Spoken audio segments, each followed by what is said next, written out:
Steven Universe is a hugely popular children's cartoon about a half-human, half-alien boy being raised by his three full-alien pseudo-moms while trying to learn to defend the Earth, navigate growing up, and deal with the loss of a mother he never knew.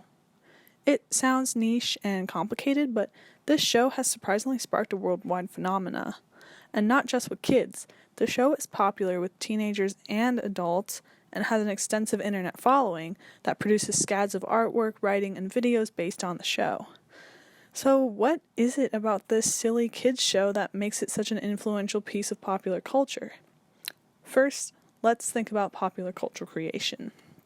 Steven Universe, although often credited primarily to Rebecca Sugar, was a completely collaborative project, with a large cast of talented voice actors, composers, storyboard artists, and producers, among others. A single produced episode is entirely thanks to the collaboration and work of hundreds of people. On top of that, Sugar got the inspiration and connections necessary for creating Steven Universe from her work on the other popular children's cartoon, Adventure Time. One of the aspects that makes Steven Universe unique and contributes to its popularity is the fact that the episodes are based on storyboards created by different storyboard artists, rather than highly constructed scripts written by one person. This is a method that was adopted from Adventure Time and means that the show benefits from an incredibly diverse group of storytellers. And so the highly collaborative nature of Steven Universe is not only a key part of its relationship to popular cultural creation, but it is really what makes the show so special. The thing is, Steven Universe would not be what it is today without the internet. From fans tweeting at Rebecca Sugar to the vast amount of fan-created content that probably exceeds the entire canon of the show, Steven Universe has become far more than just a kid's cartoon. Rebecca Sugar, who does a lot of storyboarding for the show herself, will often post original drawings, deleted scenes, and plot secrets that didn't make it into the show onto her Twitter account. I know this sounds like a totally modern thing, but fan-creator interaction has been around since the dawn of popular entertainment. Not really. Well, kind of, but that's another topic. Physical copies of Star Trek fan fiction would be passed around between fans in the 1970s, and fans have been cosplaying as Doctor Who characters since the 60s. Back then, fans interacted with each other and the media. Now, they interact with each other and the media and with the creators. Steven Universe is also an example of the interactionist perspective of popular culture, because it is a show that generally would have been considered on the edge of culture, but was able to break through the dominating popular culture. The show is mainly science fantasy, which is already not the most popular genre of children's cartoon. On top of that, the show features 3 female-coded characters, 2 of whom have relationships with other female-coded characters. The protagonist, Steven, also undergoes a coming-of-age and self-acceptance that greatly resembles a trans storyline.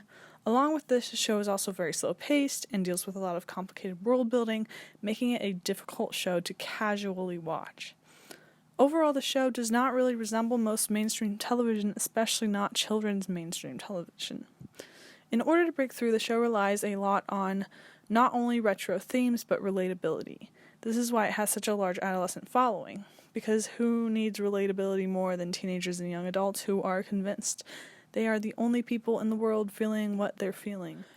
The show utilizes retro as well, mainly by its being a cartoon and thus reminding people of their childhoods, but also by having a very homey and comfortable setting and characters. Although the show has a lot of action scenes, the overall mood is usually very calm. Steven and his family live in Beach City, which is a small beach town where everyone knows everyone. Even if someone didn't grow up in a beach town, a setting like this is still very comforting, therefore using retro to evoke an emotional response. The show focuses a lot on Steven's relationship with his dad as well, which is a really incredible and supportive relationship. Again, even if someone didn't have a great relationship with their dad as a child, it can be comforting to watch one on screen.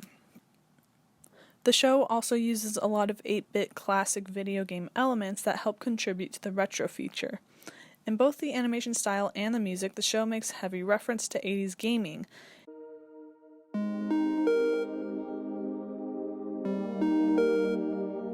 interestingly enough, not something that their target audience would be very familiar with, but instead something that the creators are familiar with. In this way, Steven Universe functions as a unifier between people who grew up in the 80s, or Generation X, and people who grew up in the 2000s, sometimes called Millennials and sometimes called Generation Z. Again, much like how Star Trek worked as a fun, exciting space adventure show for children and a sophisticated, socially relevant show for adults. Steven Universe interacts with popular culture through the functionalist and interactionist perspective, through its interaction with fans and its use of retro to reach older audiences. Hopefully this helps you understand why this goofy kids show has become a cultural phenomenon. Go ahead and try, hit me if you're able.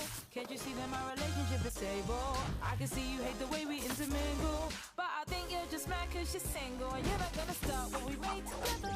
We